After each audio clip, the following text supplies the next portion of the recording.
Assalamualaikum warahmatullahi wabarakatuh. Selamat pagi semuanya. Di video kali ini, kami dari kelompok 4, kelas ke-34A, Praktikum Pencegahan dan Penanggulangan Kebakaran, akan menjelaskan terkait integrated system. Namun sebelum kita menjelaskan terkait integrated system, kita akan memperkenalkan anggota dari kelompok kita terlebih dahulu. Perkenalkan, nama saya Hanusa Sabila, NRP 18. Perkenalkan, nama saya Ahmad Muhammad Bilaki, NRP 01. Perkenalkan, nama saya Amrin Dava, NRP 04. Perkenalkan, nama saya Aina Seril Aulia, NRP 13. Perkenalkan, nama saya Deni Satria Beligur, NRP 27. Perkenalkan, nama saya Aulia Mesido Nugra, NRP. Nah, ada satu lagi dari anggota kami halangan pada hari ini, yaitu Alexius Rizky, NRP 5. Nah, untuk selanjutnya bisa langsung saja dijelaskan oleh teman saya.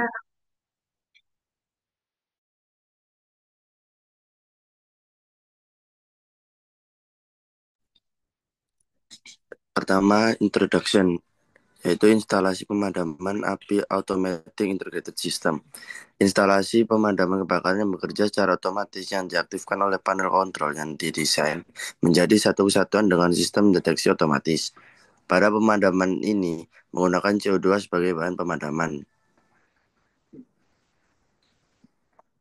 Sebelum kita melakukan praktek ini, kita memerlukan alat pelindung diri, yaitu 1. Safety shoes, 2. Baju praktikum, 3. Helm, dan 4. Masker.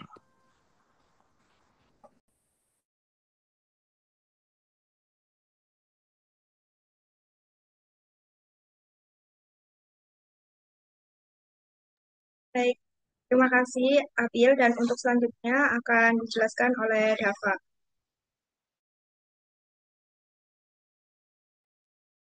Eh, Baik, saya akan menjelaskan tentang komponen integrated system. Jadi komponen instalasi komponen kebakaran bekerja secara otomatis adalah panel kontrol, manual call box, alat pengintai tekanan, dan alarm. Pertama, manual call box. Cara kerja alarm kebakaran dengan menggunakan manual call box adalah dengan mengoperasikan alat oleh manusia. Dan yang kedua, otomatis. Cara kerja alarm melalui alat pendeteksi kebakaran atau fire detector.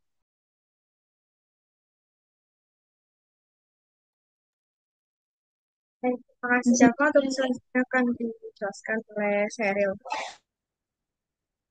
Yang selanjutnya yaitu aplikasi sistem dalam integrated system. Ada dua metode, yaitu sistem pembanjiran total atau total flooding system, yaitu sistem yang didesain bekerja serentak memancarkan media pemadam melalui seluruh nozzle ke dalam ruangan dengan konsentrasi tertentu. Total flooding atau pembanjiran total dapat dibagi menjadi dua bagian, yaitu kebakaran permukaan digunakan untuk kebakaran bahan bakar padat atau cair. Yang kedua, api sekam digunakan untuk kebakaran dalam atau api sekam, misalnya kertas, buku, karton, dan lain-lain. Yang kedua yaitu sistem pemadaman setempat atau local protection system. Dalam hal ini, CO2 disemprotkan langsung pada sasaran yang terbakar, biasanya di ruangan yang besar atau banyak lubang-lubangnya. Pemadaman setempat atau local protection system dapat dibagi menjadi dua, yaitu satu berdasarkan luas permukaan atau surface area. Biasanya api hanya pada lapisan atau permukaan saja, sehingga luas dapat diperhitungkan untuk menentukan jumlah gas CO2 yang diperlukan. Yang kedua yaitu berdasarkan isi barang. Untuk api tiga dimensi, maka jumlah CO2 yang diperlukan tergantung dari isi dan sasaran yang mungkin terbakar. Next.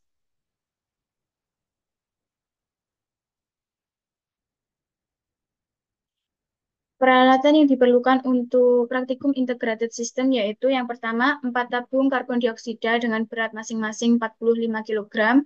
Yang kedua, kontrol panel. Yang ketiga, alarm. Yang keempat, detektor. Dan yang terakhir yaitu sprinkler beserta perwibaannya. Baik, terima kasih Sheryl. Selanjutnya akan saya lanjutkan. Selanjutnya yaitu prosedur penggunaan IS. Untuk prosedur penggunaan IS sendiri, yang pertama adalah sistem ini akan bekerja apabila salah satu detektor asap teraktifkan oleh adanya asap atau api. Selanjutnya, panel indikator kebakaran akan menerima suatu isyarat elektris dan memberikan tanda bahaya secara visual dengan menyalakan lampu merah yang berkedip-kedip dan juga bunyi buzzer. Dan selanjutnya, dalam waktu yang bersamaan, eh, akan membunyikan lonceng dan menyalakan lampu indikator. Selanjutnya akan dijelaskan oleh teman saya, Dani.